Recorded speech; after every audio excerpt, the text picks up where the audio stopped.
जब आप बैठ जाते हो और ध्यान में जाते हो तो आपको क्या होता है कि या तो भूतकाल के विचार आएंगे या भविष्य काल के विचार आएंगे। नमस्कार दोस्तों, आज हम बात करने वाले हैं ध्यान में कैसे जाया जाए।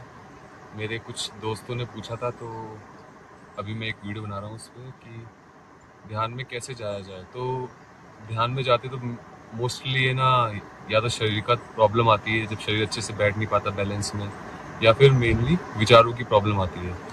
और हम इसी पे बात करने वाले हैं। तो शरीर के लिए कुछ नहीं, हमको नॉर्मल कोई बैलेंस जगह है वहाँ बैठ गए। धरती माँ है तो बहुत ही बेस्ट है, और आप कहीं पे बैठो सब जगह बेस्ट ही है।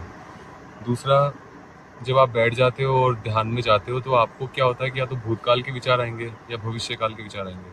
तो आप जिस जैसे बैठते हो सकता है कि ना एक दो दिन के विचार आए, कुछ ऐसा हो सकता है, या फिर कुछ जो बात सता रही है आपको वो आपको विचार आए। लेकिन धीरे धीरे क्या होगा कि ना ये धीरे धीरे विचार ग्रेजुअली कम कम कम होते जाएंगे। इसके लिए कुछ नहीं, आप सिंपल सिंपल सांस पे ध्यान दे सकते हो। मतलब ना, अगर आपको ज़्यादा ही विचार आते हैं और आप ध्यान में जब बैठो तो एकदम से भी मत बैठो। ध्यान में जब भी बैठने जाओ तो पहले अपना मन बना लो। 5 मिनट 10 मिनट पहले अपना मन बना सकते हो कि अभी मैं ध्यान करने वाला हूँ, अभी ध्यान करने जाने वाला हूँ। तो फिर उससे क्या, जब आप बैठोगे तो आपको एक है ना ऑलरेडी माइंड बैलेंस रहेगा आपका। और सेकेंडली क्या चीज़ है कि ना, आप सांस पे ध्यान दे सकते हो। स्टार्टिंग में एक दो अच्छी सांसें ले लो, गहरी सांसें ले लो। इससे क्या, माइंड एक थोड़ा एक फ्रिक्वेंसी में आ जाता है, एक बैलेंस्ड फ्रिक्वेंसी में।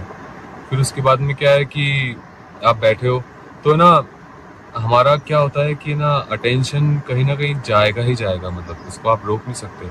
तो सबसे बेस्ट होता है कि अगर हम हमारा वो अटेंशन जितना हमारे पास में हो, तो सांस एक माध्यम हो सकता है। किसी को एनर्जी फील होती है, वाइब्रेशन फील होते हैं, तो वाइब्रेशन पे अटेंशन रख सकता है। मतलब या कोई अपने गुरु पे या कोई भगवान पे, देवी देवता पे अटेंशन रख सकता है।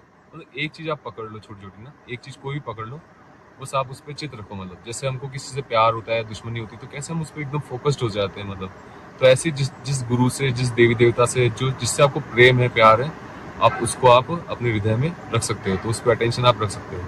तो ये इजी वे हो जाते हैं कुछ, जिससे हम ये थोड़ा मतलब हमारा अटेंशन थोड़ा बोलते हैं ना स्थिर हो जाता है। और उस स्थिरता के साथ ही मतलब धीरे धीरे हमारी एनर्जी क्लियर होती है ऑटोमेटिक वे में।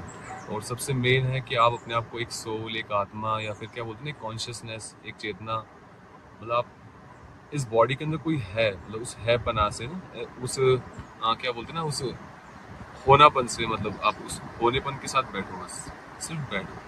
एक बार प्रैक्टिस हो जाएगी तो आपको अपने आप ही ये ना वो चीज़ें महसूस होगी। मतलब एकदम से महसूस नहीं होगी बोलेंगे तो, लेकिन धीरे धीरे जब वो गैप आएगा तो अपने आप वो अनुभव चालू हो जाएंगे। मेन है वो अनुभव, कि आपको ध्यान में बैठे हुए भीतर क्या अनुभव हो रहे हैं। तो उन अनुभव पे चित रखो आप ना, तो वो अनुभव ही आपके धीरे धीरे क्लींजिंग करेंगे, सफाई करेंगे, ऊर्जा को बढ़ाएंगे, एनर्जी को बढ़ाएंगे। और धीरे धीरे आप अपने आप ही जो अंदर का परमात्मा है और जो बाहर का परमात्मा है, वो धीरे धीरे मर्ज होने लग जाएगा। मतलब वो एनर्जी मर्ज होने लग जाएगी, और एक शून्य की अवस्था, एक एनर्जी की अवस्था, एक बैलेंस्ड अवस्था आपको प्राप्त होगी। तो ये आप कर सकते हो। धन्यवाद।